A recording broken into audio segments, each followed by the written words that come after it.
Live from the Motor City, all the way to the Volunteer State. It's time for the Reckless Speculation Podcast, where we recklessly speculate the latest news in the world of sports. From college football to NASCAR, we've got you covered. And don't forget to stick around for the world-famous Bet Your Nuts, where we will give you your best bets to make the most money. Now sit back, grab your favorite drink of choice, and join Roddy Davis, Raj Mehta, Brandon Chain, and Tom Sloan. It's showtime.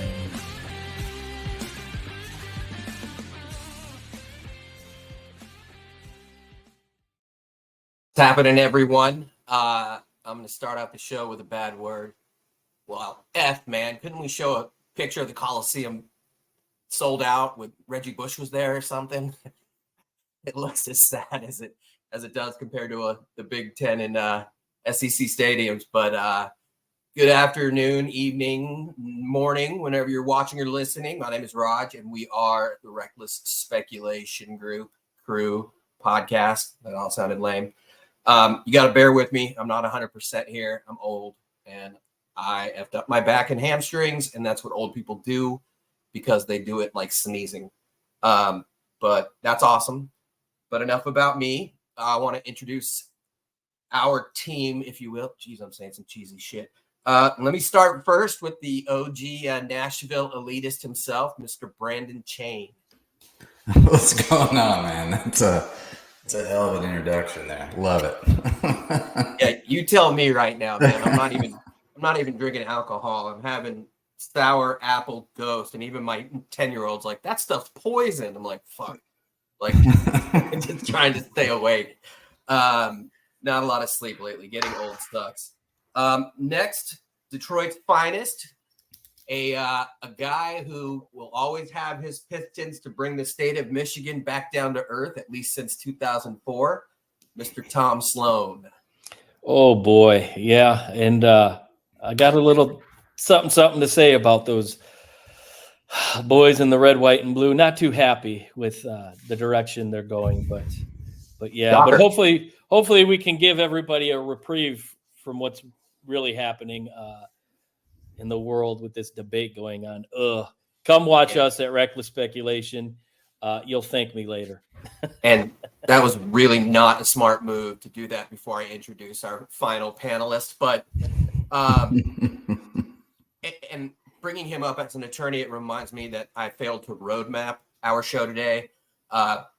Basically, we're going to be talking about the Live Tour and Brandon's experience there in Nashville, which is dope. The Tennessee Volunteers, I believe first time ever, baseball national champions. And then, of course, some football, the NBA draft, which is going to be the heart of the show. And it just looks like with all this stuff going on, everything's coming up. Robbie Davis, what's up? Hey, thanks for having me. Hey, Tom mentioned a debate. You know what's not up for debate? Who's the best college baseball team in the country? Hey, a championship, finally. Hey, you had Morgan Wall in there, comes Peyton Manning.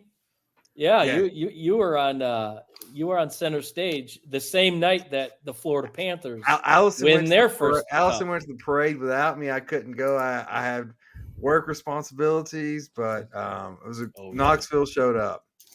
They had I didn't know they had a parade for baseball national champs. I mean, well, USC only has 12 titles, but hey, we Knoxville had the next day. I was thinking it was gonna be a couple. They were ready for that. They were like, turn around, let's go.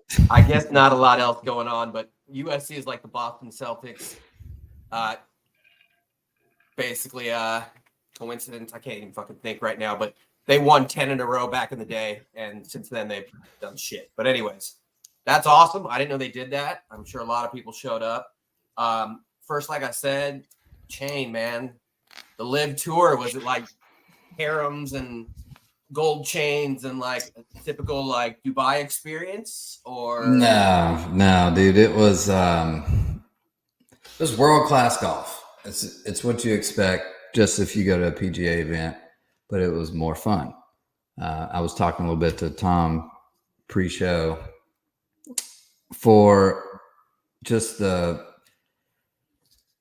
new coming golfer golf fan, basically. If you're starting to get a little excited about, Bryson or blah, blah, blah, he just won the US Open, all that. Come to a live event. That was fun. I mean, there's music playing the whole time. There's interaction with the crowd. And then great golf on top of that. So it's quite the experience. Got to meet a few of the guys, and that was really cool. Bryson being one of them, super humble guy. Everyone was cheering the people's champ, the whole time when he was out there. And it was just cool. And he was interacting with fans. He took probably 15, 20 minutes between his putting warm up on Friday, the first day, and walking over to hit balls, signing little kids' autographs. Like, just sat there the whole time. They roped off the whole thing. So just super interactive. And obviously he's the face of Live now, especially after winning the US Open. But it was cool to see them also play a course that I play a lot and see where they hit it and where they struggle or don't struggle. They didn't struggle too much, but it was cool. Give me an example of that. Is there a particular hole or something, just something where you're like, oh shit, I should have done that moment?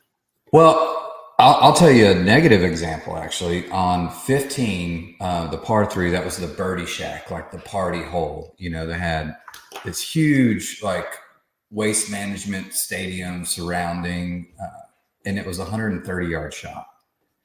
And that's like playing from the white tees, typically. Kobe, shoot it. And a lot of them struggled with it, surprisingly. There were not a lot of birdies there, and they were trying to get a hole-in-one there. Obviously, they're giving them 130 yards. It could have been 205 from the back tees, but it was like 130. So big surprise there. But no, these guys are pros. They're like Terrell Hatton. He played out of his mind. He was chipping in balls left and right. But then, Bryson, they actually shortened the course too a little bit, which was that's what I was going to ask. surprising. You made it sound like the 15th wasn't traditionally 130, and obviously there's a grandstand now, and it wasn't. And real quick, we interrupt just because could you talk more about Live? And for those that don't know, is it designed to be more of a spectacle, more of an event, quasi entertainment in addition? Yeah, it's the WWE of golf. It's exactly what it is. It's a entertainment factor. They want the fans involved. They want a big party. Everyone have a good time, and you do. It's really fun. It's like going to the Ryder Cup kind of on steroids. Like, the Ryder Cup's my favorite tournament in the PGA. Because there's a lot of crowd involvement. People are yelling and screaming and chanting. And then you go to a PGA event and it's just like, you hear the birds and crickets, you know what I'm saying? It's just complete quiet and silence. And are there a lot of get off my lawn fans and golfers that you're like, how preposterous? It seems like the antithesis of the Masters, if you will. Maybe not in overall presentation. No, so what the Live has to work out, they have a drone problem. And this happened to Rom on number 6. Our number 6, it's protected by like a pond on the left. So there's water, danger left, and then it's OB right. There's a tight fairway. It's one of the hard holes on the course. He's back there, and you can Google this and look it up. There's a replay of it. The drone comes down right in his backswing and probably 15 foot. And those things are loud. Like, you can hear him, like buzzing. And he yanks one in the water, and then he's cussing. He's like, effing drones every time in my backswing, So, but there's going to be drone. Like, the Live's all about tech. And and the shots were gorgeous. The course showed really well, even if you watched it on the CW network or whatever. But yeah, so fascinating, dude. It's fascinating, really.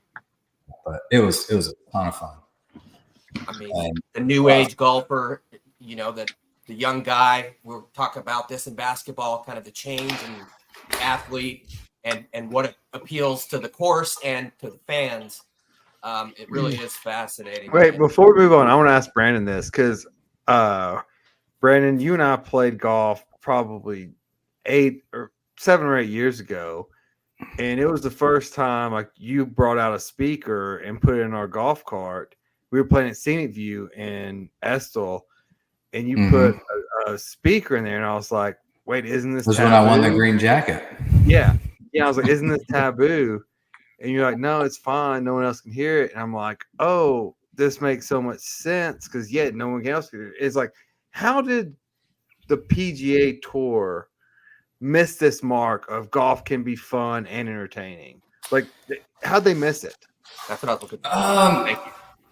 It's just tradition. Like, it's old school, like tradition. That's what they're all about. And, I think they're starting to see the change and trying to adapt, before they get left behind. But it's just, if you have constant noise as a golfer, like constant noise is fine. It's the sudden start or stop of it is the problem. That's what distracts you. So if you've got music playing the whole time, it's fine. I mean, like to me, like that's weak sauce, right? Like if I'm making It an argument, is. someone yells objection. Well, I don't give a f what they say. I'm still focused on my argument. Yeah, but golf is already so mentally stressful, and there's only a few players that can really focus that way. And Tiger was one of them. But comparing to that, it's tough because it's really hard. But like I said, I would prefer music, and I always listen to music every time I play. All my buddies do as well, and I mean we've got it. The more we drink, the more holes we get into, the louder it goes. It's a good time. PGA is basically Judge Schmale, and the Live is. Sorry, bud, you're cutting out. We lost Raj. Sure as hell. Whoa. Oh.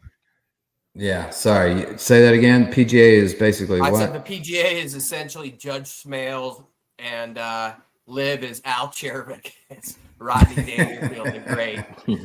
Hey, Wang, for sure. Don't tell him you're Jewish. All right, okay. I got to tell you though, if there's a Live event around you or near you, the ground tickets are super cheap. It's like $60 or something to get in. It's a great time. It's really fun. They do a shotgun start, so it's over in like 4.5, 5 hours. You don't have to be there all day. It's a noon tee time, so it's just a big party. It's a lot of fun. Fun event. It's something that I think should have a separate show on because I find it fascinating, just the trend and where golf's going to be in 5 years. And as the dad of a 10-year-old baseball player who's, he's pretty good, especially for an Indian. Just kidding. But no, it's just, this era and digital age and what conditions he likes versus old school. And it's very interesting. But enough of that. Rob, you missed the parade, but let's get into Tony Vitello and the swag finally getting backed up by probably not the most talented top to bottom Tennessee team, but obviously the most, and excuse my French, fucking nails Tennessee baseball team there has been. What was your reaction in that 6-5 Game 3 championship game against Texas A&M? And how did you feel afterwards, aside from hungover? And just tell me about what this means for the University of Tennessee and the state of Tennessee. Well, first for the university, and Peyton Manning said it. What we expect is this is the first of many to come. We have football rolling, we have basketball rolling. It's just a matter of time. But this was a kind of. So Tony Vitello came here. They showed a clip of his first game. There were like 20 people there. And this is about building a program. And if you build it, they will come. And with SEC, and this goes into another kind of point of it's going to be the haves and have-nots in all these sports. Tennessee has the resources to, you'll say, we'll build you stadiums, we'll build you whatever, we'll recruit, we have NIL money. And this is kind of what you're looking at, a program that was a sleeping giant, now got awoken, and with this new age college athletics, here you go. He won. Can you hear me? Yeah. Am I the only one getting technical glitches here? Just I you. am? Oh, shit. Yeah. But so in 7 years, no first time head coach has won a championship at an SEC program who is going to get paid and paid and paid. And it was a great experience. My wife was at Market Square at the parade. It was just great. A fan base that has been beaten down for so long, whether it's coaching changes. I mean, everyone knows the football saga, heartbreak in basketball, and I'm going to get to Memphis later, but just so close in basketball, and then now to break through the first number 1 seed since '99, Miami, to win the championship. It was awesome, and it was something everyone was talking about, and it was just a great accomplishment, and I'm happy for all those guys, happy for the university, obviously, and just how that, if it snowballs, and it's going to, but yeah, it was an awesome thing. I forgot what it's like to actually win something, so fill that again. And since '98. Yeah, seriously, you were ready with that one, Shane. Always ready to fire out Tennessee's misery and Schadenfreude. It is amazing for the state. You know, this is a place where people really love their sports, and maybe about 3 or 4 other things. Definitely other people. The hospitality is real, folks. But I just said something nice about the state.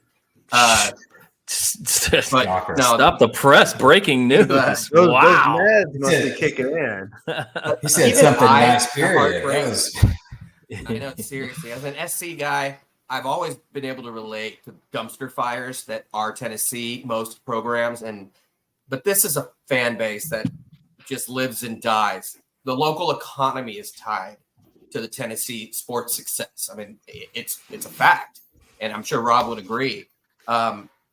So it's wonderful to see for Tennessee fans, yes, but really for the state, because there's so much pride in this state and in that gaudy orange. Oh God, Sandra Bullock said, "Please shoot me now." But anyways, on that note, I got to bounce on that. Let's get straight in to what is ordinarily a severely depressing 2 days for really all of us that love basketball. And I'm talking about the NBA draft. I do have, that's Big Shot Bob right there, signed over the Kings and Western Conference Finals 2002. if I was there at your house, I would rip that off the wall. Well, it was still a great moment, but there's a lot of Kobe around here too. So Game 6 of the NBA Finals, when Rasheed Wallace decides, I'm going to go double team the inbounder. The greatest clutch shooter of all time left wide open. What do you think happened? yeah, We're going to San Antonio for Game 7, and the rest is history. I remember that. But I Big Shot digress. Bob, that was a Sheed likes his weed, but anyways, yeah, let's start with you, Rob. Just transitioning. I know you like. We're gonna come back to Memphis. We're gonna sandwich Tom in the middle, but start with the Hawks, because in Tennessee, Atlanta's an hour and a half away from where Rob is. Memphis is in the same state, so start with the Hawks, please. Tell me what you thought of Wee Zachary. I just thought of that. You know, to me, for the draft overall, the first 3 picks were kind of just weak because we don't know much about them, and the NBA, like, I think we may get into this later, like the hype on the NBA draft versus like compared to the NFL, like it's just like I'm like, who are these guys? Like, yeah, he looks like a tall string bean guy. Like, I don't know if he's going to be good. I don't know if he's going to be bad. Like, I see visions. I see videos of him, and I'm like, oh, he looks pretty good. But what do you do? I was hoping the Hawks were going to trade back for reasons I'll get into later. But does he fit with Trae Young? I don't know. I don't know what the Hawks are really, what their vision is. Like, it's just, I watched them in that play-in game. They got beat by 30 or something. I was like, how is it possible that there are 8 to 10 teams worse than them in this conference? Like, and so I don't know if they improved themselves or just set themselves back. 6'9", 195. I'm 5'9", and I weigh 195. So I mean, Well, I no, I'm just sorry, I didn't mean to interrupt. I just don't know what you're getting, a skinny, bony kid. Like, who knows if he's going to work or not? And the reason why I was asking Brandon about the change in golf and a new generation, I don't want to say this generation because it's get off my lawn. And I'm going to talk about this, but Tom, I'm sure you noticed this change in basketball now from, the big man to the 48-foot shooter. And in that, I mean, Trae Young is the perfect example. And Luka was on the board, by the way, hindsight 2020. But how many of these like skinny wing beanpole dudes were drafted? How many French dudes were drafted? You just see all these guys with crazy wingspans and not a lot of proven overall ability, but presumed to be ready for, whatever today's NBA is. The Pistons did that also, did they not? Again? Well, the Pistons took Asar Thompson last year, who, ironically enough, played for Ignite, who is a carbon copy of Ron Holland II, who they drafted last night, which basically he's a work in progress. 18 years old. Does he have the skill set? Yeah, he's very raw. But the problem I have with the Pistons going this route was they've already got 4 of those guys on their roster. They already got 4 guys, swingmen who can drive the lane, who can shoot from, I don't know, within 15. They don't need that. They need somebody that's going to either hit from downtown or somebody that can body down low. And I just think with a new regime with Trajan Langdon, as you call him, the Alaskan assassin, I thought that they were going to go a different direction, because basically this is exactly what Troy Weaver had been doing the previous 4 years in the draft. So we talked earlier that they passed up Tyrese Halliburton for Killian Hayes, who's no longer in the NBA right now. So the draft history of the Pistons has been pretty abysmal, and it didn't change last night. And I'm really disappointed. I think it's fair to assume that the Pistons could potentially be one of the top 5 most athletic teams in the NBA. But you got to have somebody that A, can play defense, and B, when they need a big bucket, when they need a big 3, they can go get it. And the guy they drafted last night, he's sub 30% from the 3. And I don't know. He could turn out to be a world beater. I could eat crow. I don't know. But I just think for a team that won 14 games last year, and once again, they get the number 5 pick in the draft, which I have my feelings of the draft lottery. Atlanta had a 3% chance, folks. Yeah. I mean, it's ridiculous. So Tom, what do you think it is about the NBA draft that makes this potential be all the rage? Because it's like, I could potentially do something, but I haven't done it yet. Like I don't get this mentality. Well, you look up and down, almost every player that was picked last night in the first round. Are they going to be starters coming into next season? Probably not. I mean, that was my question. Who's NBA ready on this roster? Who? I don't see it. It's interesting, and we lost Brandon. So I think the raw potential in this to me, in my honest opinion, the foreign players, the French players, they don't start really playing competitively until they're 14. The years previously, they're learning the game. They're learning the fundamentals. And that's why you're starting to see that shift in the North American game, them coming here. But then on the flip side of that, you have 1 year out of high school. That's all you need for these kids. And in the social media kind of era that we live in, these kids get so overhyped. And when they're in middle school, when they're in early high school, they've got millions of followers. So there's ego situations.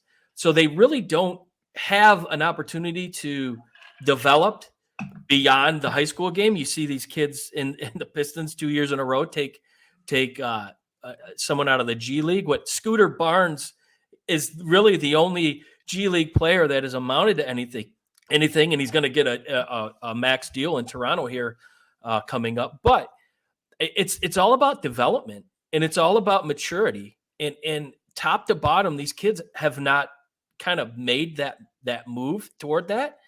And this is where I think we're going to talk about with you, Raj, with Dalton Connect, who is a little bit older and he's a little bit mature. And you talk about somebody that's, quote, NBA ready. I think he's probably the only one that I see that's NBA ready. And the fact of the matter is, it's because he's climbed that hill.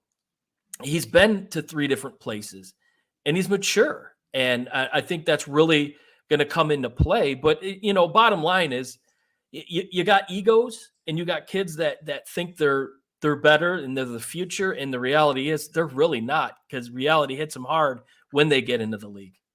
So, yeah, let's talk Dalton Connect. Raj, what did you think about the Lakers landing him?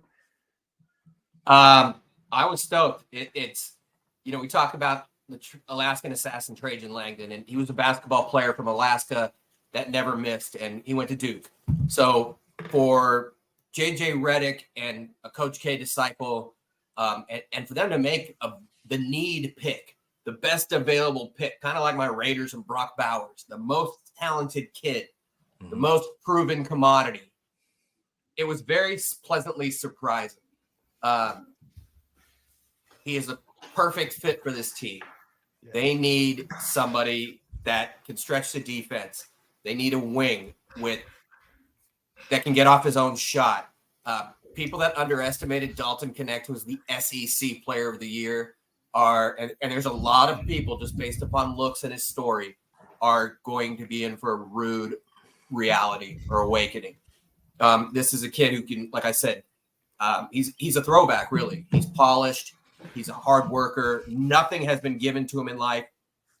He's got back to the basket game. He's got mid-range. All these things are all throwbacks. And the Lakers need all of this. And, he's more athletic than you think. His feet are quicker than you think. To get a top 7, arguably ranked kid, top 5 at 17 and fill your need. I mean, what the fuck? Like, I don't even know what team I was watching. What do you think, being a Laker fan and a Tennessee guy? I can't remember if it was y'all's chain or another channel. I was shocked. I was like, did he fail a drug test? I was like, what's happened? Like, how is he falling? And they're like, they weren't even mentioning his name until literally right before he got drafted. That was the first mention of him. It was shocking to me, and I was like, what's happening? Like something going on. And I guess it was his age. Man, he's 23. He's got a decade in the NBA or more. And no, with 2 player coaches. And, it's interesting, though, real quick. He is the antithesis of the guys we talked about earlier. The 6'7", 6'8". My Phoebe girl wants to get in the room. 100-pound guy. He's 6'6", 215. Uses his body well, uses his shoulders. He's the opposite of all these other potential kids. I wore a purple polo today and some yellow socks. I was so excited. It brings me back to living in Southern California. I was so pumped. He's the perfect fit there. Like, literally, the Lakers have a trading one. He's going to have open shots because you're going to have LeBron and AD attracting so much traffic. He's going to sit there, and I'm so excited for him. And it's much better than going to Oklahoma City. No offense to Oklahoma City. No offense to Utah or Portland. Wherever But if it in there, they're going to regret it. I think so. I really do, because, Raj can attest to this. When Amon-Ra was drafted by the Lions, that was an ultimate chip on his shoulder when he went in the 4th round. Yeah. I think he's going to have a target on the 16 teams that passed on him, and he provides everything you want in a 2-guard. He can slash to the rim. He can shoot the 3 as good as anybody in the country. And the bottom line here was, you had teams in the tournament and throughout the SEC season that they had the game plan for Dalton Connect.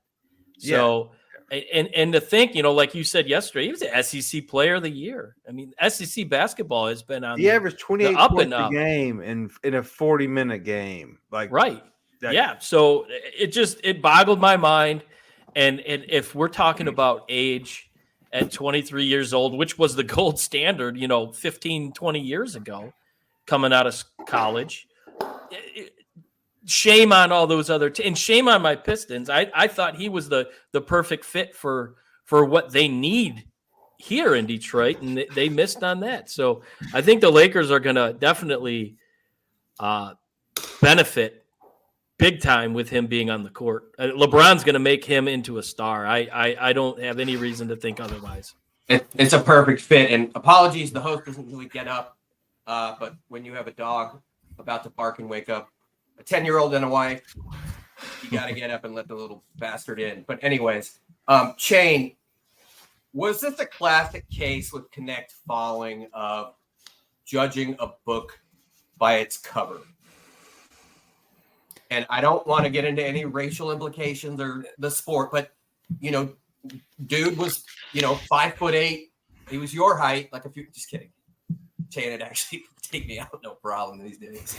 But he is 5'8", Northern Colorado transfer. What else about him were people just ignorant? Yeah, well, I mean, I think he just took time to develop, and we saw that his last season at UT, last 2 seasons really, started coming on late the season before, and then was just on fire after that. But dude, he's such a good, he's so cerebral about the game. He can score on all 3 levels. He could pull up. He can hit that 15-footer, or he can take it to the paint. And it's just great ball skills. And not to mention, I mean, he's a pretty good passer as well. I know he's usually the one getting passed to, but he's going to be great for the Lakers. I couldn't believe he fell. I thought for sure he'd be a top 10 guy. And well, and to that point, Brandon, about passer and getting better, you got to think he played at Northern Colorado. Then he played at UT, best player by far at UT. He's now going to play with LeBron James and Anthony Davis. That's what I'm saying. He's going to learn. He's never even seen players that good. I know, but he's the only one that I saw, aside from, and we'll get to this, Robbie's going to kill me, but Edie is a plug-and-play player, but Connect is probably the most plug-and-play player. Don't you dare. I know. We'll have words about that. Let's go right there, dude. Let's go. Because he's so big. I know the fouls are going to be a little harder and not as soft as they were every time he played in college, but he's also bigger than everyone, so that has its advantages. I mean, he posts down low. Real quick, Raj, how big did Reddick's eyes get when he realized that Dalton Connect was available? The opportunity to draft somebody that somewhat emulates his own game. A bigger JJ Reddick. I texted you guys last night and said JJ just drafted himself, and I mean, minus maybe the athleticism, which Connect has a little bit more. I mean, they're one and the same player, so thought that was kind of an interesting. Well, that's just a golden ticket that fell into JJ's hands at that point. Yeah, you Like, got right. the What seventh would- best player at 17. I mean, what were the Lakers even looking at if he wasn't there? You know what I'm saying? Like, what was available they could have filled in? They were looking at De Silva, who is probably more of a traditional 4. As a Pac-12 guy, I didn't love it. He has potential. He's got that things we talked, the range. He does have some mid-range game. He's got a nice touch, but he's long and skinny and wingspan. But, one thing about Redick was he's 6'4", and he did Connect to play bigger than his size, but he could also obviously shoot. But when he first got in the league, it was a more traditional NBA, a more 5-on-5 half-court game. And and your that's shooting one thing guards about were Connect. smaller back then too. Absolutely. And Connect is just, he defies a lot of these presumptions and roles. And you look at who he played at Tennessee in the SEC and some of his best games against a defensive powerhouse like traditionally Wisconsin, against Purdue 16-7, Kentucky. And you can't just go off the numbers here. This is a guy that Tennessee went to every time they needed a big bucket. He could have been 1 for 15. He was going to take it. And that's the kind of attitude that you will never see on, rarely see rather on some of these Euro kids and G League kids. Because, obviously they're by nature, they're developmental. They come from developmental backgrounds and developmental, mechanisms, if you will. Whereas this kid was just the opposite. And, against a very good defensive team like Auburn, I remember he had 39 and it was just so effortless. And people think if he gets off his own shot against talented guys, he gets in the paint. Well, he's kind of it's just very much an illusion into what he can do. He was the constant on that team, right? So when he was just playing mediocre, they were in the game in every game. When he would catch fire, I mean, lights out, the game's over. It's done. So he's an impressive player. He's certainly a plug and play. And to get on the Lakers with LeBron, and that's going to be amazing for him. If you watch him shoot, he has the same release that Durant has. It's this extremely high release that Barnes taught Durant and Barnes taught Connect. And real quick, we have to always bring up both sides of the spectrum. Number one, quick note, when I said Purdue 16-7, that was the first time. He had 37 and 10 or something. They played earlier in the year, I believe, and then they lost to them in the Elite Eight, correct? Okay, you got your baseball championship. You can delve back into the memory bank a little bit now, but they lost here in Detroit. Yeah. We're about to get to that. We're going to get to that. I've got tons of anger. And who did they lose to? The next guy we're going to talk about. Yes. Mr. Edie. 23 if there's a downside shots to Connect fitting in the Lakers. For me, it's the Lakers. Now, they had a lot of injuries this past year of guys like Jared Vanderbilt, who are young, aggressive, talented, athletic man defenders. Bronny to an extent, and I'll get into that later, but he doesn't fit that mold, but he is quicker than you think. Rob, last thing quick on Connect. Defensively, what did you see and what do you see? I know defense and NBA are an oxymoron, but he came to Tennessee to learn how to play defense, and Rick Barnes plays defense. And so what he learned is positioning body and how to play off of each other. His defense, and like you said, NBA defense, regular season is non-existent. It's more playoff defense. He's going to learn. He's got a good foundation now. He's going to learn more, and I think he's going to be a great addition for the Lakers. That's the only fault in his game, really, and it's not even that bad. It's just a little coaching here and there. I think he can do it because he's got the feet, like you said. I mean, his feet like no one during the regular season pick and rolled don't connect, get him 1-on-1 because he's not that bad. And plus, if you're looking at the Lakers offense, which is a high pick and roll basically with LeBron and AD, he's not going to have any of the best defensive options on him ever. Yeah. How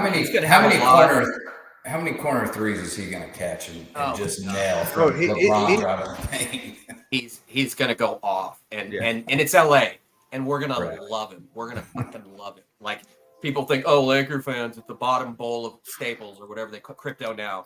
No, man. Like 200s and 300s are OGs, and that jersey's going to sell not as fast as I'm sure there's one heading to Chattanooga as we speak. Oh, man. It's probably going off. But let's get in. Now, Chain, I'm going to first going into Zach Edey. Before I get to Rob, because this is definitely going to be wheelhouse Rob and not for a positive reason for him. Right. But Chain, you seem like you're okay. And Tom, I'm throwing this out there with the pick, but you know what? I mean, Donovan Clingan went number 7 to Portland, but nobody's freaking out. Chain, start with you real quick. Why do you like this pick? I mean, I don't necessarily. I'm indifferent about it. It's a big guy. He's a big body down low. He can shoot free throws. Obviously, we've seen that, and I think that's their position. He's a big body guy down low. I mean, what else do you want from him? He's not gonna wow you. He doesn't play great defense, but it's okay. Probably gonna have a stroke. Hey, nothing Ja likes better than clogging up the lane. Let's go to you, Edey. Tell me about it. So today's quote unquote big man, they don't just stay in the lane. They don't just stay in the block. They can get out and shoot. Look at Luka. Look at some of the other big men that they stretch the floor. They play health on defenses, and you look at Clingan and Zach Edey. These guys are kind of old school big men. Mm-hmm. They're big. They can rebound, but on the offensive end, they're questionable. And I don't really know if they have the body per se to bang with some of the the big boys there. And when the reality is, if they're being pulled out from the paint, that's going to really allow a lot of these offenses to get some easy buckets because that clog down low is going to be gone. So I think the both of them are going to need to put on some weight. And Edey's advantage, like Brandon said, he's really good from the free throw line, and he draws a lot of fouls. And I can feel Robbie right now. He's spoiled. He was rewarded with a lot of free throws that may be questionable, but in the NBA, when you breathe on a guy, there's a foul call. So you're looking at an opportunity to get the ball down low and to get to the free throw line. But outside of that, I just, again, just like a lot of these other players, they're raw. That seems to be the common thread here. And the thought was Zach Edey, who wasn't he the player of the year? Back to back. Yeah. Robbie, back to back. The thought was maybe he wouldn't even get drafted. But one good note was Zach Edey. In the 4 years he played at Purdue, he progressively got better and better each year to the tune of, I think he was averaged 12 points as a freshman. He averaged 26 as a senior. So you like the fact that each year he got better and better. Will that translate to the NBA? It's hard to say. Say, Robbie. Real quick before Robbie goes, it's a good point, Tom. I think he is an old school big man, but he's way too soft. Like, he's gonna have to toughen up in the NBA to have any clout there. Look at Chet Holmgren. Chet Holmgren came into the league. He toothpicks. He's bulked up a little bit, and his game improved. So that's going to be and Edey's not a toothpick, He's not. I'm getting smoked over here. He's When I not a watch toothpick, but No, he no. does play soft, in my opinion. I Not just a think reference to you guys, but when I watch Dumb and Dumber, and I swear I'm not referencing anything, but I watched just Jim Carrey, and for like the last 5 minutes, I've just been watching Robbie's face, and I'm fucking dying.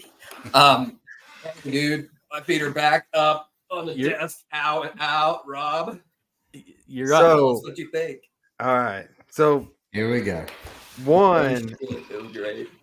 I tweeted this last night. I hope Memphis loses every game next year in the foreseeable future. Every single game. I cannot. Memphis is in Tennessee, and they drafted Public Enemy #1. That guy is not going to be a good NBA player. You know why? Because you don't get a fucking foul call when someone breathes on you in the NBA. He can't move. He's not going to be able. Yeah, oh great, he shoots great free throws. Well, he's not going to get a call every time he elbows someone in the face on every rebound and get every freaking. This was the biggest reach. And Memphis, you're going to pay for it. You're going to be sorry because no, he can't guard anyone. He is slow. He's awkward. I don't care if he's 7 foot tall. You know who else is 7 foot tall? Wembanyama. He will run circles around him. And so these other France guys they drafted.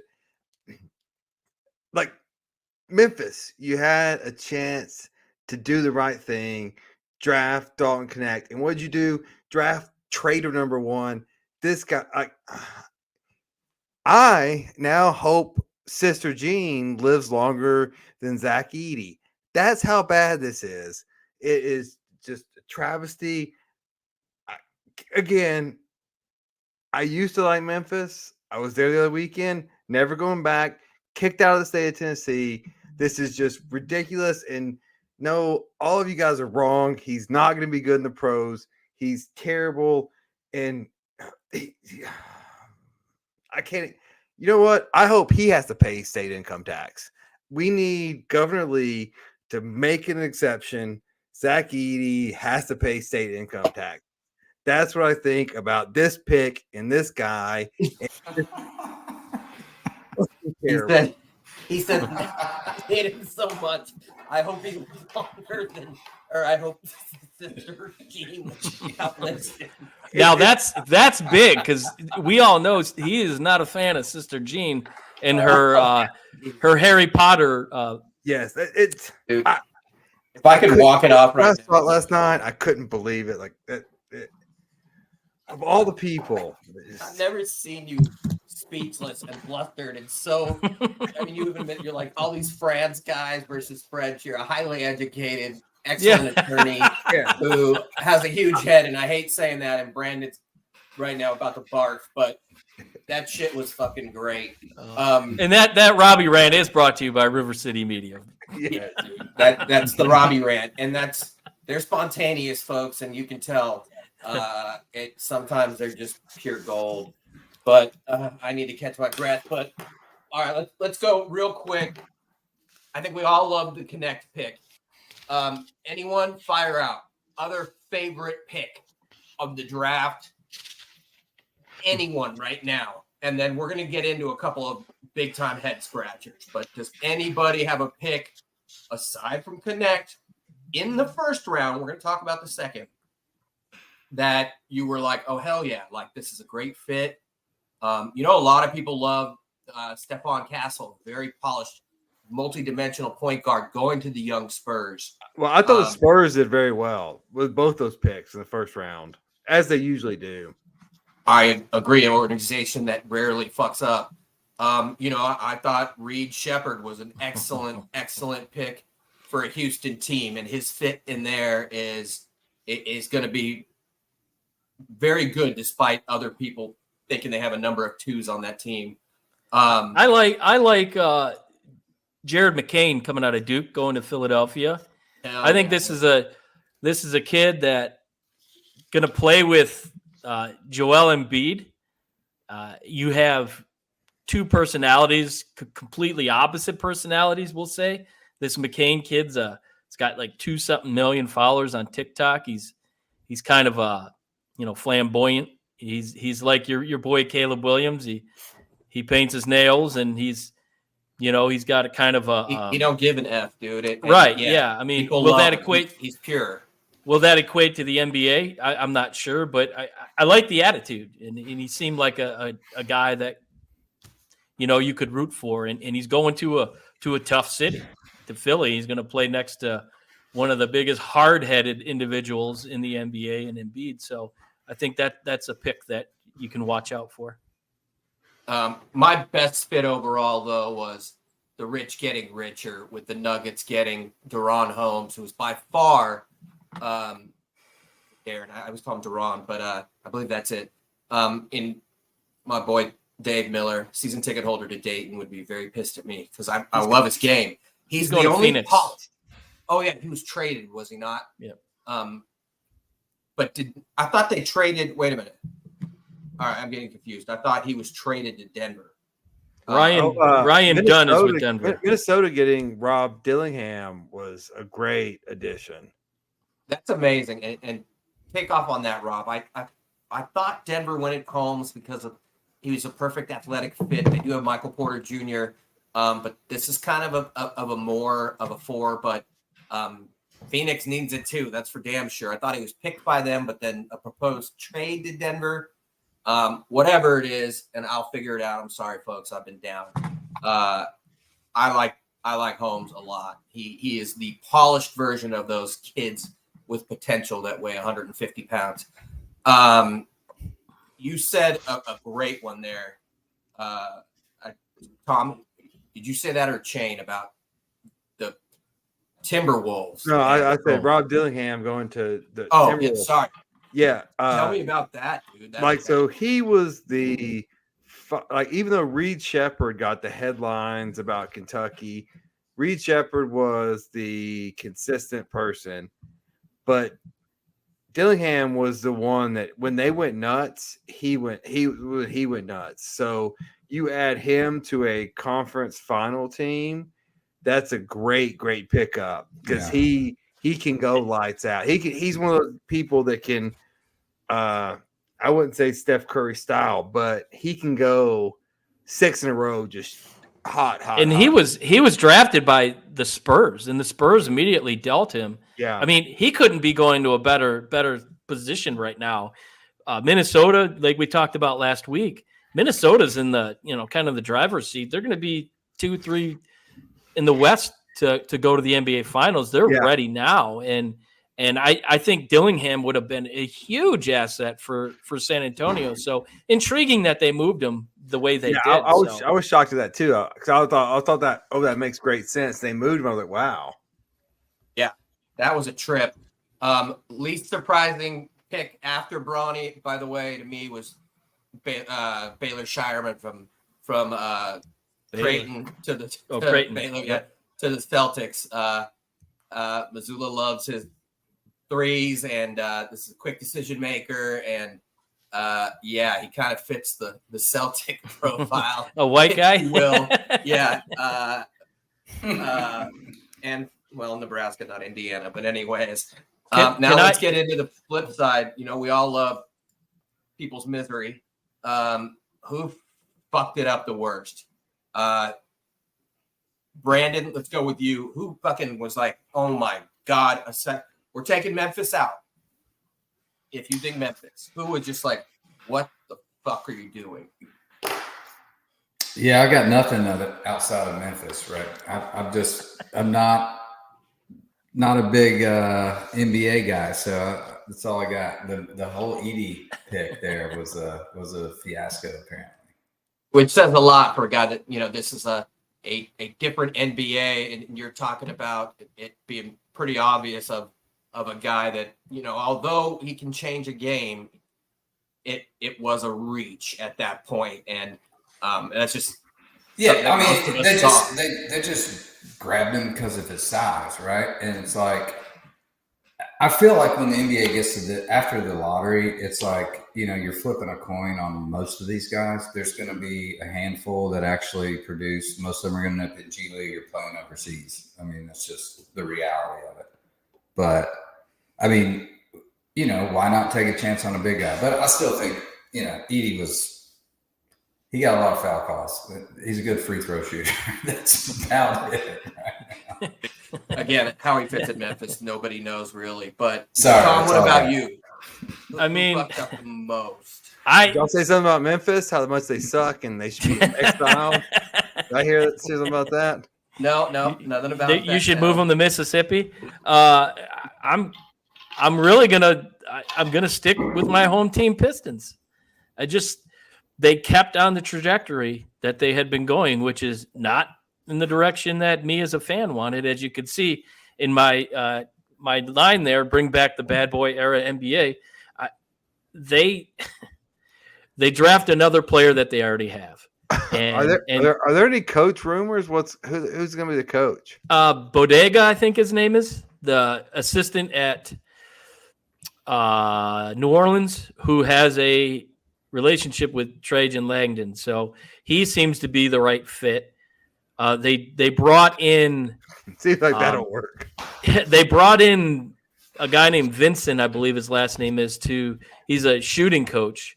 So the Pistons were, I believe, in the sub 20s at 3-point. So they've already brought in a shooting expert to help the team. But yeah, I think it's going to be Bodega that they bring in, who was rumored to be a Lakers finalist. He was rumored to be a Cavs finalist. He was kind of one of the hotter commodities. But nonetheless, they don't have a coach yet.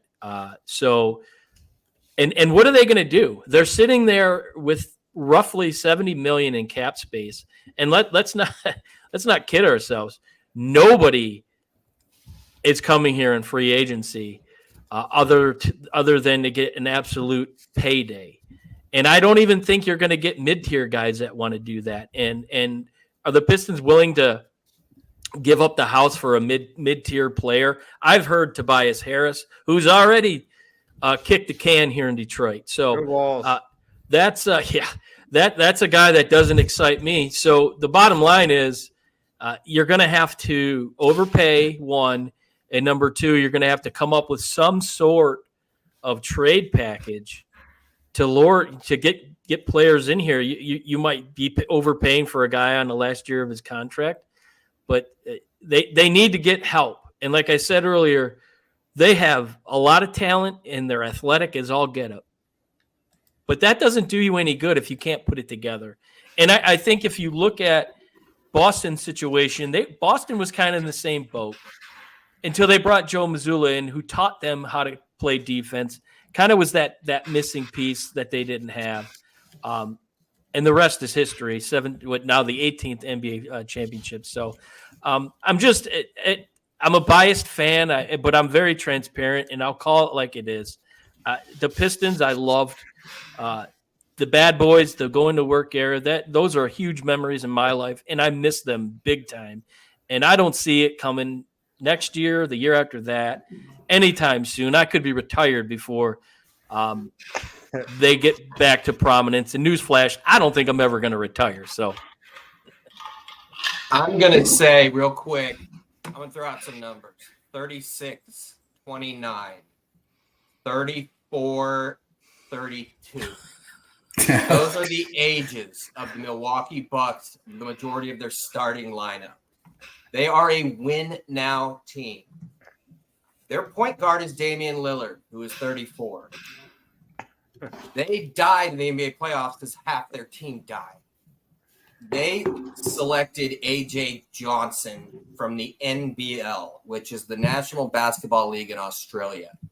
He's an American kid born in Fresno, went to Southern California Academy, committed to Texas, not as one of the highest kids, goes instead, change of heart, to the National Basketball League in Australia as part of the Next Stars program. He played 7 minutes per game, averaged, I think, 2 points and like 2 assists maybe. And a team that's win now with a 23rd pick with tons of much better and more NBA-ready talent, including a kid who I don't think lived up to potential in USC's Isaiah Collier, but is a much better fit, and a kid who turned the corner defensively and with his his involvement in the game mentally and physically. But I just, what the fuck? This kid is, maybe a late second rounder, in my opinion. I know that there was mystique about him. And if that was his call and that's why he went to Australia, then fucking good call, bro. Like, fucking great job. Your agent deserves a raise. But the Bucks are in win now, as of this year or else. And going after this kid, when a kid like Shireman or, anybody that can stretch the D that's a lot younger, I had that you could plug in right now. This is not a plug and play kid in Australia. How the fuck is he going to be a plug and play kid in the NBA with the ultimate win now team? So that was I hope I didn't steal your thunder, Rob. Yeah, no doubt. Tell me, Rob, winners, losers. Last question is going to you before we get to Bronny. Biggest surprise. What is your take? No Memphis, no Edie. What is your take on the NBA draft? You have the last word. Before Bronny. I guess just like as a production, I was excited about it more than I've been in like probably 10 years. And just how lackluster it was. Like, I just think they don't do a good job about marketing the foreign people. If the foreign people are going to be the top 3 of the top 6 players, like, let's get them in the show more often. Like, like they just look like tall, skinny basketball players. Like, you could have interchanged them. You could have lined them all up. Like, who's who? I don't know. The NBA is like, NFL doesn't do this. Like, NFL markets their stars better, and that was my takeaway from just because you told me I can't talk about how shitty Memphis is, and we've already covered that. Yeah. You had your monologue. Even Wemby last year, they did not market him enough. People knew who he was, but this was an ultra talented player. And we don't know anything about these guys. Now, some people initially thought it's because they suck, and next year's going to be the year with Cooper Flag and others. But there's just no drama. There's no personality. There's no, like, when the pick is in and that little on the NFL broadcast, you're like, edge of your seat. I don't think anybody gave a shit except for the connect moment. And the last thing we'll say about the NBA draft is the only other headline stealing moment, which in my opinion, funny, the Lakers after the Celtics win the championship within a week steal headlines. Bronny James. I'll get into him as a player. I'm not even going to say who's surprised by the Lakers drafted him, because no one was. But what does Bronny to the Lakers mean? Tom, you go first. Why? It means that LeBron's going to re-sign there and he's going to finish his career as a Laker. It means that the NBA, a lot like this debate that's going on right now, you can't take it serious because this kid is not an NBA player. He is a pawn, and I feel sorry for him because, frankly, I think he's going to get embarrassed when he's on the court. And that comes down to I don't think he's developed enough. He missed an entire year. Thank the Lord that he's okay from his heart condition. I mean, he recovered to come back the next year. That's remarkable. That's beyond anything we could ever comprehend. But I don't think he developed enough. I think a year in Big Ten play would have really helped his game immensely. So I think it was just a pawn, a ploy to get LeBron to stay. And on the flip side of that too, his agent, which is, LeBron's best buddy, rumored to have told all these other teams, don't draft him because he won't play. He's going to play for LA or Phoenix. Other than that, he's going to go to play in Australia. So I think there's collusion involved, and I think the NBA really is fallen, and the Lakers kind of fell victim to, they wasted a pick in my mind, and I like I said, I feel kind of sorry for him, because what is he going to get, 5 minutes a game, if that, and garbage time? But it was a necessary means to get what they wanted in the end. JJ Redick reunited with his podcast partner LeBron James. Rob, is this one massive insurance policy, or is there more to Bronny to the Lakers on and off the floor? No, it is just strictly transactional. It is. Hey, LeBron, we need you to stay. We just drafted Connect. We have AD. We have these people signed. What's a 55th pick in the NBA draft worth, anyways? It's not like football. It is, for people who don't understand. Look, there's only about 20 players in the draft each year that can play in the NBA. And so after that, you're talking about just G League back and forth. The one thing that the Lakers are going to grant Bronny is that he's not I call him tweenies, but that's not what the proper word is. A two-way player. He is going to be paid as an NBA player, but he will play in the G League. But it's just nonsense. And I agree with Tom. Like I mean, the G League became this kind of nonsensical kind of just way for people to not make money, or to make money but not really compete. They're playing not have to go to class. Yeah, they're playing in empty gyms. Like, just go to college. It's a holding pattern. Yeah, the G League's just a holding pattern. Like, maybe you'll make it, maybe you'll get picked up by Canada. And, who knows? Obviously, somebody flipped a switch on me. So this is the last thing we're going to talk about. We were going to get into JJ and the Lakers coaching saga, but I think we touched on the essential points, and we can follow up later. The flip side of Bronny is somebody who watched him a lot. He actually came back in the same year after having cardiac arrest. It happened a month into the summer after high school. Just a pivotal, impressionable time with his teammates, with his own game. It's just drastic. Being said, he is a jack of all trades, master of none, but not on an NBA level. He is a high IQ kid. I know we say that, but he's a facilitator. And I watched his game and a lot of it. And, USC was counting on guys being healthy and him being the starting three, and it didn't work out. Collier got hurt.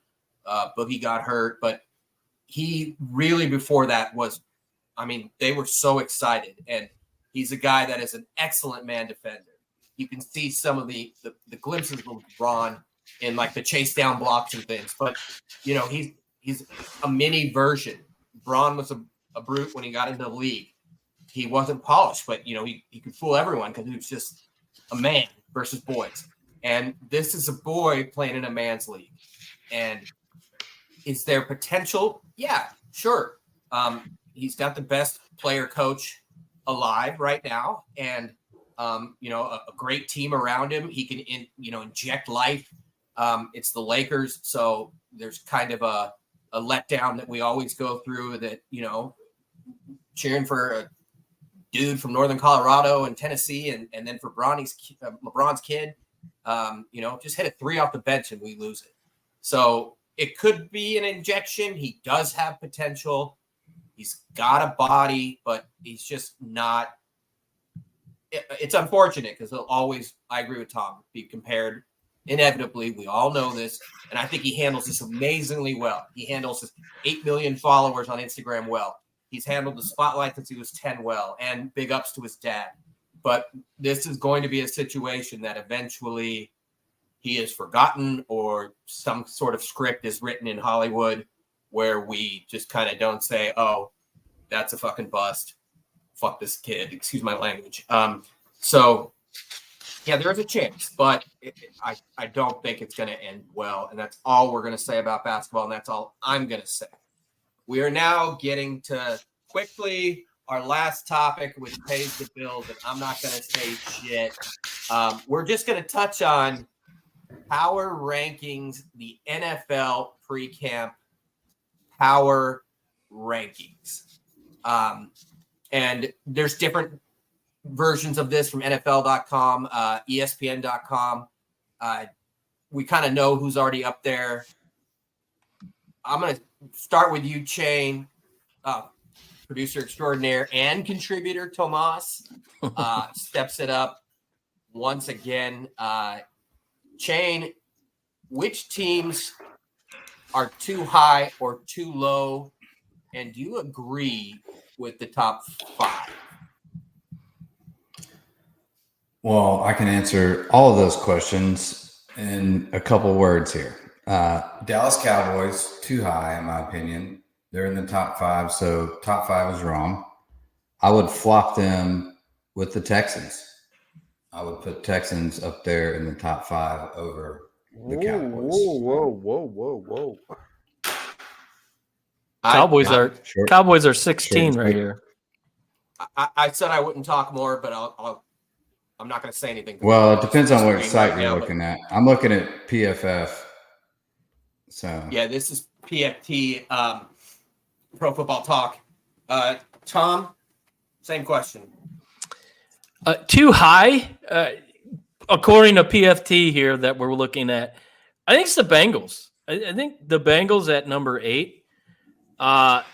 Amen. Burrow coming off multiple injuries last year. Does he have the ability to take a team to the Super Bowl, which he did? Yeah, absolutely. But you have to remember, they lost their best piece on the defensive line in DJ Reader, who now is a Detroit Lion, who will line up next to future Pro Bowler Aleem McNeil. So I think the Buccaneers or the Bengals sitting at number 8 might be a little bit too high. And what about the Bucks at 9? Yeah, I agree. I think they're a little too high as well. I think they're looking at the fact that Mike Evans re-signed there, and they do have a pretty good run game, and I guess they're biting on the cornbread of good old Baker Mayfield, his baking skills. But maybe a team that's not getting enough love here. I'm going to go right to your neck of the woods, guys. I think the Titans probably did as good of a job, if not better, than anyone else in the NFL in free agency. They've put together a wide receiver core that is, regardless, is top 5 in my opinion. They've given Will Levis, who is now a porn star, every tool to be successful. I like what they've done. I like what they've done defensively. So they've got them sitting here at 27. I think that might be a little bit too low. And as well as the Browns, I think the Browns at 12, that could be a low pick. I would probably flip-flop the Browns with the Bengals if I'm rewriting this power ranking. Rob, I think the PFT guys are smoking crack on 2 teams particularly, one being one team ahead of the other, and that's the Denver Broncos being ahead of a number of teams. But including when Aaron Rodgers is healthy, I think the New York Jets and ESPN, I believe, had them in the top 5. Why are they 25th when you look at this roster and defensively? And am I right? Are these guys on crack, or yeah, is this appropriate? So I just got to y'all's website here. So that is asinine. They're at 25. Well, I'll tell you this. So so the division they're in, right? So it's so competitive. So I've got Miami as the most underrated team on that scale. You have the Bills there, and then so the Jets are what, 3rd best in that division, in my opinion. So I think I got him above Miami if Rodgers is healthy. I agree. 100%. I agree. Signing Miami lost. Miami lost so much on defense. A lot. Between injuries from last year and Christian Wilkins going to the Raiders, I think they're going to become the Swiss cheese defense, which is going to hurt them. And the Bills in that division. So my top 5, this wasn't the question, but outside of the Chiefs are Ravens, Packers, Eagles, Niners, and Bills. Ooh. Why do you say the no Eagles? Lions love? Whew. Yeah, wait. Ooh. Keep hating. He got the Keep Packers over the Lions? Keep hating. I think the Eagles don't belong in that top 5. Tom, don't start with Detroit over them yet. But what is your take on the Eagles? And really, they had an excellent offseason. Is Rob right or am I right? I don't think the Eagles are worthy of the top 5. I worry about Jalen Hurts. I think he may have been exposed last year. His athleticism kind of was unique 2 years ago when he hit the scene. Defenses figured him out. You're losing arguably the greatest center to ever play the game in Jason Kelce, who was the professor of the brotherly shove. I don't think they're going to be as successful as they were in previous years. And yes, they got Saquon Barkley, who is on paper one of the most talented running backs in the NFL. But let's face it, he's kind of a China doll. He gets injured quite often. And I don't know how durable he can be. That's a rough division that he's going to play in. He's going to play his former team twice, which they're going to be coming for him. So I don't know how much I trust Philadelphia. Their defense is questionable. They lost some key pieces on defense. What about the acquisition of a former Detroit Lion who was a former Philadelphia Eagle? No, C.J. Gardner-Johnson, no. I mean, there's a reason why the Lions said, see ya, because he kind of didn't do a whole lot for us here, but dance and get the crowd riled up. But when it came to coverages, he got burned a lot, and maybe that'll change when he goes back to a position where he's familiar with. But I don't have faith in him, and I just the Eagle defense was exposed, specifically the secondary last year, and it's why they kind of took a turn in the wrong direction. So I love you, Robbie, but I don't agree that they're in the top 5. It's a base 3-4, and I think a lot of the optimism is from the linebackers with Huff, Nakobe Dean, Nolan Smith Jr. Do they all go to Georgia? And then signing Devin White, who didn't play in every game, but he was arguably the best linebacker in the league for multiple years from Tampa. Rob, tell me why the Eagles. Well, first tell me about the Jets. I think they're going to win the division if they're healthy. I think they could contend for the AFC if they're healthy. Am I crazy? Yeah, I don't think you're crazy, but I think it's so competitive with the Bills and the Dolphins. I think those and you have the Texans, the Colts, the Ravens, the Bengals, and then the Chiefs, Raiders, Chargers. It's just so competitive. I don't know if you can. I don't think they're good enough to win the division, and I'm not sure you can bet on the wild card in the AFC. And so I don't think the Jets are that good. And Rodgers coming off an Achilles injury, who knows what he's going to look like? They all like whenever you brag you're this good. I don't trust it. Quickly, can you trust Robert Saleh? He's failed everything he's done as the head coach of the Jets. Hey, he's a Dearborn kid. He's grew up right down the road from where I'm at right now. Love the guy. He's not an NFL head coach. And you look at Aaron Rodgers, who is completely reneged on everything he said in the offseason. It's all football. Anything else is bullshit. So his first opportunity to live up to those words in a mandatory minicamp, he's MIA because he's out in an ayahuasca retreat, which, who knows what's going on with him. He's going to end up with brain worms, but that's a whole nother story. So I think there's a lot of pressure on the Jets. I don't trust them. I don't believe in them. And I don't think they'll win that division. Rob, quick cross on Tom's assertion of the Eagles defense. Do you give credence to what he said? A little. I mean, it's going to be tough, but look, I mean, it's an offensive game, right? So, I mean, offense is always going to out penalize defense, and so it's built for offense. So the better the quarterback you have, then the more opportunities you're going to have. I think Chain coming down to, I'm biased to Caleb Williams, obviously. I know you and others aren't as big of a fan at times.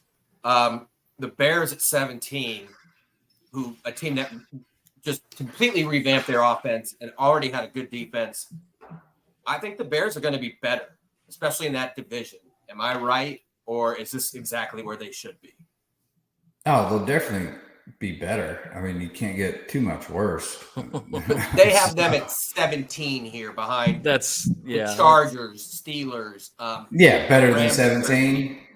I could see them finishing higher than that. We'll see what Caleb Williams does. There's two sides to that coin, and we've all read headlines on both. We've seen game film on both where he looks completely incredible, NFL ready on some games, and then some games it's like, how does this kid play for USC? So,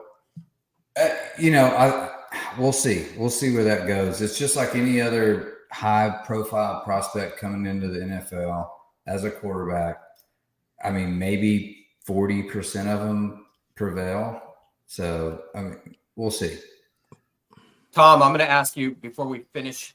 We're not going to talk about the Raiders. Nobody fucking cares. At least people out here. I do, and some of my friends do. Raider Nation does. But Eastern Michigan just named their football field Max Crosby Field. So, hey, that's a good thing for the Raiders.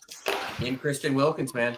But I'm going to ask you to do something difficult, and I'm going to ask you to make the argument why the Detroit Lions would not be in the top 5 of the most talented rosters or teams pre-camp, coming out of pre-camp, or pre-camp rather.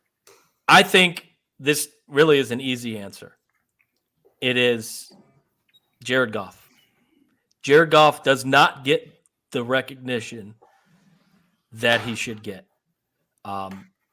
He's a top 5 quarterback, no question. His stats speak for themselves. He's just not today's NFL prototypical quarterback. So I think that would be one reason why they keep them out of the top 5. And another would be there's a lot of question marks at the receiver position outside of Amon-Ra. Is Jameson Williams going to be the guy that they drafted in the first round 2 years ago? Is he going to be the replacement for Josh Reynolds? I think what you're going to get with Laporta. You know what you're going to get with Amon-Ra. Their running game is solid. You're going to have 2 guys that could potentially go for 1,000 yards this year. But outside of that, there's question marks. Jameson showed his flashing in the NFC Championship game, that first possession where he caught the ball and he just went right up the gut. He was not afraid. If we get that Jameson Williams, I think the Lions are going to be okay. But like I said a couple weeks ago, this is a guy he hasn't started a season week 1 in his 3rd year. This will be the first time. Will he be able to handle that workload?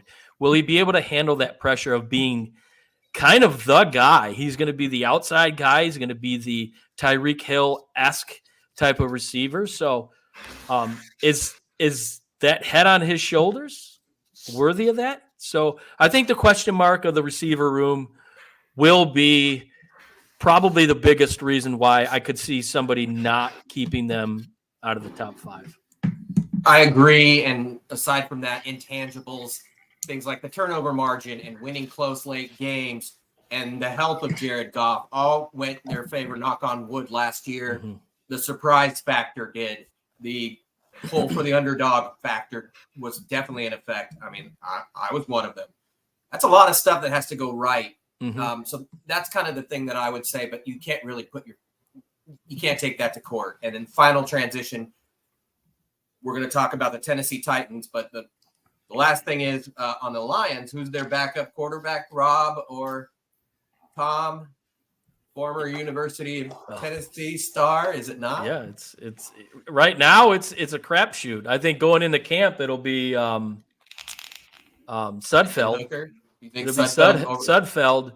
But I do believe you're going to see heavy Hendon Hooker in the preseason. His knee's probably ready to go. He's probably physically ready to go. And I do believe he will play a role in this offense because it's hard to keep him out of it. There was talk that he was going to go into the NFL as a tight end or a receiver. So I'd look for them to kind of plug him into the offense in some way, shape, or form. So like a Peyton Hillis or what's his name? Guy Taysom Hill. Taysom Hill. Yeah, possibly. He's an athlete. It's hard to keep an athlete off the football Brandon, you've field. drafted him like 6 times. You should know his name. Never. All right, we're ending up tonight with, we've gone a little long, but we've been out for a while. We had a lot to talk about, a lot of stars aligning for this particular group. Let's go to a team, and one of you guys is taking the pro. Rob and Tom, you're both. Rob and Shane, you're both Tennessee Titans fans. Tom said they're going to be one of his teams that he would put much higher. I think they're ass. Who agrees with Tom and who agrees with me? And who's in the middle? Let's go with you, Shane, first, and then Rob, you can take us home.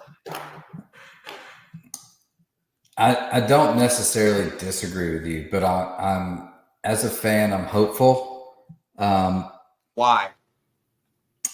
Defense, front four. Well, no, I mean, yeah, front four. We definitely made some improvements on the offensive line, and then the receiving core is pretty damn good. Like it's probably top 7 in the NFL right now. So I'm really looking forward to that. And we're banking on Will Levis at this point, right? I mean, he's got a cannon. Can he stay accurate?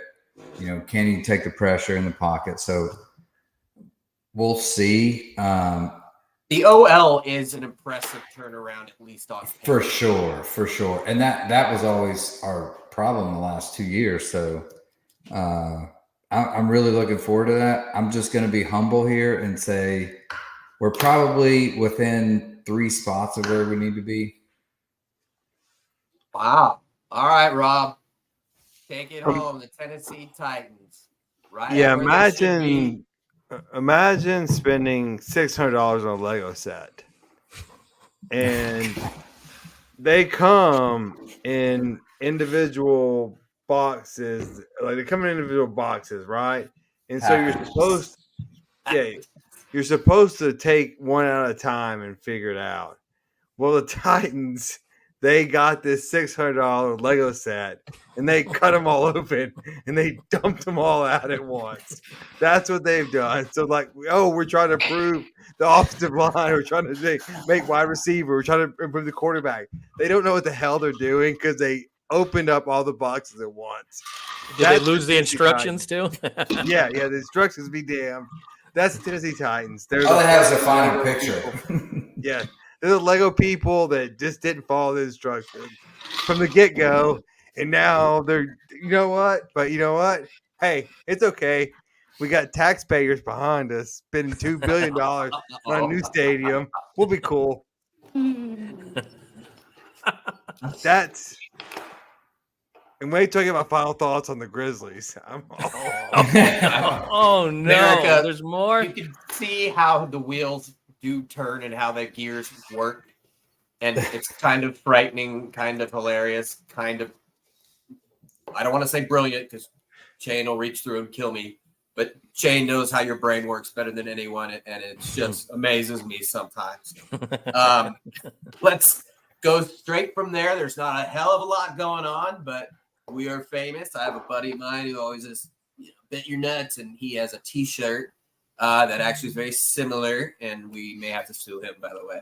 But anyways, let's go straight into bet your nuts with whoever's got something. It's got to be fire. It's time for Bet Your Nuts.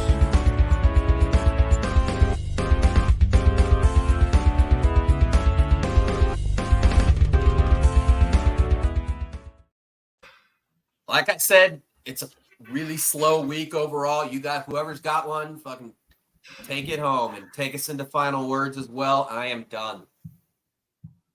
I'll go real quick. Bet your nuts. Bet your nuts. We're going to go back to golf because I'm a golf nerd, whatever. We're at the Mortgage Classic, a Rocket Mortgage Classic. Ricky Right Fowler here in the won D. last year. Yeah, right in Detroit. Ricky won it last year. He's at plus 315 to finish top 5. He's only 2 back after round 1. Love that bet. That's probably one I'd put the most money on. And then a little sauce on the side, plus 1,400 to win it for Ricky to go back to back. He's due again. He plays well there. I love it. Throw a little money on that one too. Wouldn't that be something? There's a guy that I think we all like to see. Who's next? Rob? Yeah, I'll go. I love how, at least for me, I spend half of my time on this show bashing about things no one watches and how the NFL is the only one that people watch. And then I do my bet your nuts on things no one watches. But I'm going NASCAR again. And so I'm going. I'm glad Chase you see the Elliott. irony and everything. Like Chase Elliott's going to win Nashville. Brandon, your neck of the woods. It's so close to you. You better go. I'm thinking about going. So on the theme of things no one watches, I'm going Chase Elliott to win, and also F the Grizzlies. I think we have derailed appropriately, and I don't think you can end the night better than on a laugh. And I'm going to take final words with that and end it on a laugh unless anybody else. Tom's going to bet your nuts. Anything else? I had Chase Elliott winning as well, but I threw in the trifecta with Hendricks Motorsports to be the manufacturer winner and Chevy to be the winner. So hey, you can't have one without the 3. So, That's right. But Brandon, is Tony Finau not playing this weekend? No, I don't believe he is. I didn't see him on the list, so Yeah, I can't take he's Tony not. Finau. But go ahead, take it away to final words. I honestly, like I was going to say, and if anybody has something that's heavy and weighty, then yeah, let's do it. But otherwise, I feel like this was a night where the stars aligned in so many different ways, and ending it on a laugh was really what I wanted. But any final words? I know we do like to opine. I consider this a fairly intelligent show. I'm going to leave it alone. So anybody take it away and then take us home, close us out. I'm done. Robbie, you go, but I have a very important final words that I want to close it out with. Well, no, go ahead, Tom. I think everyone knows what my final words are. Tom, please take it away. So you don't want to give them? But if he's going to say something significant, emotional, weighty, of substance, whereas we are just gonna. No, I really just hate the Memphis pick so bad. So you wanted Tom to go first for that. Thank you very much. No. I was saying Tom. I was gonna say step aside. Let Tom go. Oh, my bad. Shane, are you opposed to that? All right, Tom, take us home. All right, fellas, I appreciate that. I came across this tweet on X, whatever we're calling it these days, and it kind of made me think about some things. This is Roy Jones Jr., who arguably was one of the greatest fighters, pound for pound, in the history of boxing, tweeting out that his son took his own life. And it got me thinking, we are still in the month of June, and June is National Men's Suicide Awareness Month. And it had me asking a lot of questions as to why there's so many suicides from men compared to women. Men account for 75 to 80% of all suicides, and that's 4 times higher than females. Wow. Leading cause of death in men under 50. Second leading cause of death in men under the age of 45. In a 2015 study, roughly 9.8 million men inquired about mental help the year prior to them committing suicide. It's baffling to me. And the big question is why? Is it careers? Is it work related? Is it relational? Is it children? Is it finances? Or is it the giant stigma that you're not a real man unless if you go ahead and get mental health? The bottom line that I want to stress tonight, and since it is still June, we haven't gotten out of the month yet. You're more of a man if you reach out and get help. And we live in a society where people care about what other people think about them. And I think that's horrible. I think that's one of the biggest draws why men don't seek the help that they need. I think if you polled men and said, hey, do you think you could use some counseling, some help? I think the general response would be absolutely yes. So the message that I really want to convey tonight is if you need help, reach out. You're not alone. There's somebody that will listen to you. If somebody were to call me and tell me, hey, you know what, I just needed someone to talk to, man, I'd be right there. And I could attest for the other three guys on this panel, they would do the same thing. And I know there's somebody out there that would be that person for anyone if they needed help. So basically, if you need help, pick up the phone and dial 988. It's a new way that automatically connects you to the suicide and crisis hotline. Real easy to remember. It's, similar to 911, 988. It's probably the most important three numbers as a man. And if you feel like your world is going up against you, the walls are closing in, man, there's somebody out there that can help you. There's somebody out there that'll talk you off the bridge, so to speak. I know that sounds terrible, but that's the reality. We as a male base, we're failing. And if the alternative is to take your own life, we're in trouble. And I think we need to kind of stress that message that asking for help it's there's nothing wrong with that, because it's the difference between life and death. And again, if anybody out there needs help, dial 988. It's going to connect you to that hotline 24 hours a day, 365 days a year. It could save your life, and not getting help is the wrong thing to do. So if you need help, dial 988, and man, it's the right thing to do. So let's as males in society, let's spread that message. Let's spread that positivity. We had a night, we've talked just negative, not us, but there's just so much negativity in the world. And I think that weighs in a lot of people. And so some positive messages, some uplifting messages is something that I think we can all learn from as a society. So 988, hit that number. It'll be the best thing that you could ever do. Bravo. Gotta go, Tom. Well said.